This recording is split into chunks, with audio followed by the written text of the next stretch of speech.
അന്നദാന പ്രഭുവേ നിൻ ആശ്രയം യാചിച്ചുകൊണ്ടഗതികൾ നിന്നാമം ധ്യാനിക്കുന്നു. അത്താഴ പട്ടിണിക്കാർ തിരുവയ്ക്കത്തെത്തുമ്പോൾ ഒരു പിടി അന്നം നൽകും ഭഗവാനേ.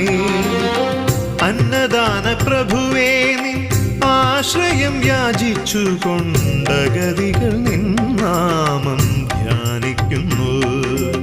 ഓ ശംഭോ ശിവശംഭോ സ്വയം